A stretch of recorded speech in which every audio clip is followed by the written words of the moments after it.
एक तरफ हॉस्पिटल्स में मरीजों के लिए तमाम दिक्कतें, ऑक्सीजन की कमी, इन सब से जूझते हुए अब सवाल यह है कि आने वाले वक्त में वैक्सीनेशन ही सबसे बड़ा हथियार होगा इस बीमारी के खिलाफ। उसमें राज्य सरकारों की शिकायत है उनके पास पर्याप्त वैक्सीन नहीं है और मुफ्त करने को राहुल गांधी कह रहे हैं, कई राज्यों ने ऐलान किया है। इन सब पर हम चर्चा करें और इसीलिए हमने कई राज्यों के स्वास्थ्य मंत्री को, और चरण सिंह सापरा साहब एक और कांग्रेस शासित राज्य के ही स्वास्थ्य मंत्री हमारे साथ, स्वास्थ्य मंत्री नहीं है, कैबिनेट मंत्री है राजस्थान सरकार में, प्रताप सिंह जी इस वक्त हमारे साथ जुड़ रहे हैं। तो कुल मिलाकर जो आपकी ये शिकायत थी, आप देखिए 3 लोग हैं जो कांग्रेस पार्टी की तरफ से हैं और बीजेपी से 1 व्यक्ति है। लेकिन सवाल यह है कि सार्थक बहस करनी है, लोगों के लिए हल निकालना हमारी कोशिश है।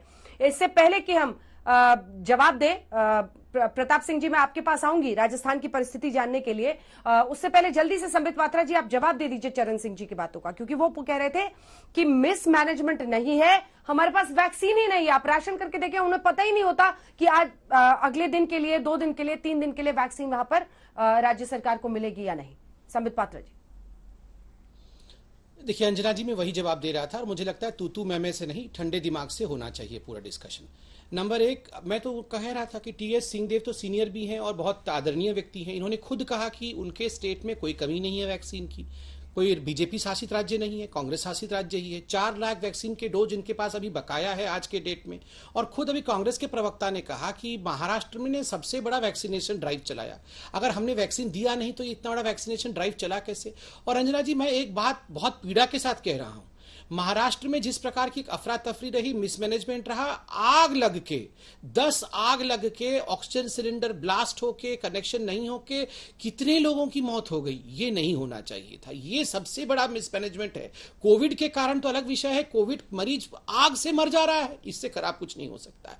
और देखिए, मैं टीएस सिंहदेव जी से एक बात कहना चाहूंगा, पिता के उम्र के हैं, मैं बहुत लिहाज भी करता हूं, बहुत पढ़े लिखे व्यक्ति हैं। टीएस सिंहदेव साहब, आप तीनों राज्यों, राजस्थान के भी कैबिनेट मिनिस्टर यहां बैठे हुए हैं, आप भी बैठे हुए हैं, पंजाब के अमरिंदर सिंह जी नहीं है यहां पर अभी, मगर मैं पूछना चाहता हूं, आप तीनों ने जो प्रेस कॉन्फ्रेंस करके नोट जारी किया कि हम कोवैक्सीन अपने राज्य में प्रवेश नहीं करने देंगे, हम कोवैक्सीन का वैक्सीनेशन नहीं लेंगे, और टीएस सिंहदेव जी आपने खुद कहा था कि कोवैक्सीन नहीं लगवाएंगे। देखिए, मैं आपसे उम्र में भी छोटा हूं, अनुभव में भी छोटा हूं, मगर मैं हाथ जोड़ के निवेदन करूंगा कि आप जैसे अनुभवी लोगों को इस प्रकार के शब्दों का प्रयोग नहीं करना था, क्योंकि इससे एक वैक्सीन हेजिटेंसी होती है, लोगों को लगता है मैं क्यों लगाऊं। अगर खुद स्वास्थ्य मंत्री कह रहे हैं कि कोवैक्सीन नहीं लगवाना चाहिए, कैसे ठीक होगा ये सब?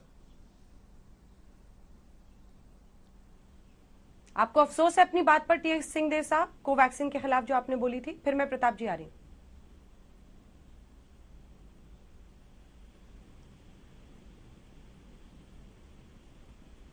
वो बात प्रस्तुति कैसे करना वो जानते हैं। सिंहदेव साहब, मैंने एक बात कही कि कोवैक्सीन का फेज 3 ट्रायल कंप्लीट नहीं हुआ और फेज 3 ट्रायल के बाद जो उसको पोर्टल में डाटा को प्रस्तुत किया जाता है और उसके बाद पीयर रिव्यू होता है, ये नहीं हुआ था।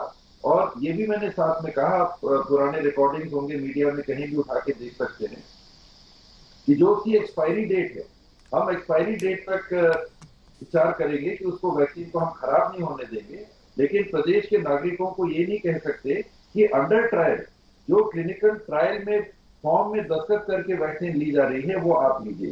तो आप मेरा बयान होंगे, कई बार मैंने इस बात को कहा, मैं अभी भी उस बात पे कायम हूं कि स्वयं भारत बायोटेक ने इस बात को कहा था कि हमने फेज 3 ट्रायल के बाद में केवल 43 नमूनों का हमने अपलोड जानकारी की है, 87 डाटा का अपलोड हमको और करना है, और 130 ट्रायल डाटा जब हम अपलोड कर लेंगे पोर्टल पे और उसका पीयर रिव्यू हो जाएगा, तब फिर उसका जैसे कोविशील्ड की वैक्सीन है, अनवैक्सीन की अनुमति मिली है, तो क्लिनिकल ट्रायल की अनुमति की बात थी, उस पर मैंने कहा था। बाद में भारत सरकार ने क्लिनिकल ट्रायल मोड से इसको हटा दिया और उसके बाद छत्तीसगढ़ में भी वैक्सीनेशन हुई।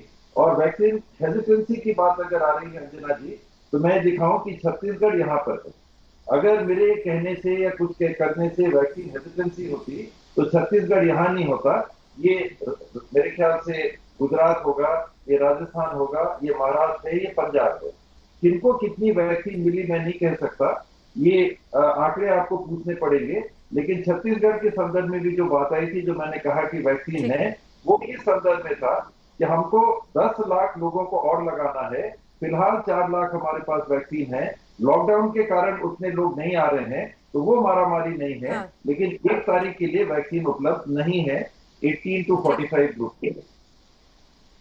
ठीक ठीक है, एक छोटा सा जवाब डॉक्टर पात्रा इसका, फिर मैं प्रताप जी के पास जाऊंगी राजस्थान के लिए। छोटा सा, वो कह रहे हैं कि मैंने कहा था जब ये क्लिनिकल ट्रायल में था, और मैं अपनी बात पर कायम हूं।